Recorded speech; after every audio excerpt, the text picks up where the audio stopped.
क्या आप भी सोच रहे हैं 10th के बाद करियर बनाने की? तो ज्वाइन कीजिए एकमात्र सबसे बड़ा विश्वसनीय Asian Infotech computer training centre. MSCIT के तहत महाराष्ट्र सरकार से मान्यता प्राप्त सेंटर में आपको मिलेंगे computer course, Tally Prime with GST computer programming, Marathi and English typing, AutoCAD, core Java, advanced Excel जैसे advanced job oriented diploma courses के साथ qualified teacher, fully AC classrooms, 100% practical based training, best infrastructure, digital classrooms जैसी सभी आधुनिक सुविधाएं। जब इतना सब मिले एक ही संस्थान में तो कहीं और क्यों जाना? Asian Infotech computer training center में आज ही एडमिशन लेने के लिए संपर्क करें Rameshwar complex, Bharad, Malvan. Phone number 9423304274।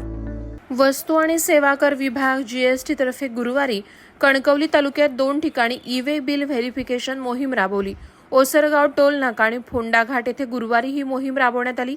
गुरुवारी सायंकाळपर्यंत नियमानुसार ई-वे बिल नसलेल्या 3 गाड्यांकडून 1,84,000 रुपयांचा दंड वसूल करण्यात आला, तर काही गाड्यांच्या कागदपत्रांचं व्हेरिफिकेशन करण्यासाठी त्या थांबवून ठेवण्यात आल्या होत्या।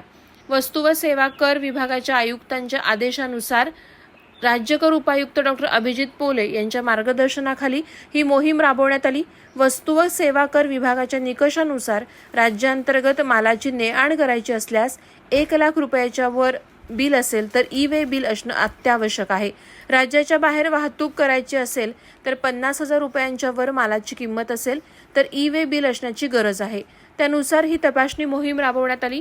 ओसरगाव येथील तपासणीच्या ठिकाणी राज्यकर अधिकारी सर्वश्री संदीप पाटील, सुधीर नार्वेकर, अनुज रासम तसंच राज्यकर निरीक्षक सर्वश्री गुरुनाथ सावंत, केतन जोशी, प्रतीक मोहिते, प्रवीण कांबळे, चंद्रशेखर शितोळे आणि अभिनव काळे, तर फोंडा घाट येथे सहाय्यक राज्यकर आयुक्त प्रशांत कोरे, राज्यकर निरीक्षक सुरेंद्र तारापुरे, संतोष चव्हाण, संतोष पाटील, विजय चौगुले या 2 पथकांच्या नेतृत्वाखाली गुरुवारी ही मोहीम राबवण्यात येत आहे।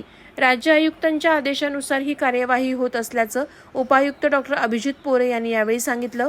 दरम्यान सकाळपासून नियमानुसार ई-वे बिल नसलेल्या 3 वाहनांवर कारवाई करण्यात आली।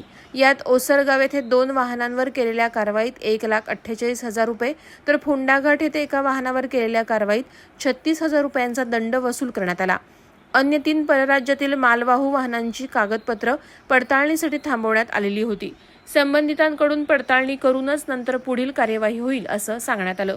दरम्यान ओसरगाव टोलनाका येथे अचानक झालेल्या या मोहिमेमुळे अनेकांना सुरुवातीला टोल सुरू झाला की काय अशी शंका आली, कारण या ठिकाणी वाहनांच्या लांबच लांब रांगा देखील लागल्या होत्या। मात्र GST विभागाचे ई-वे बिल व्हेरिफिकेशन असल्याचे पुढे आल्यानंतर अनेकांनी सुटकेचा निश्वास सोडला।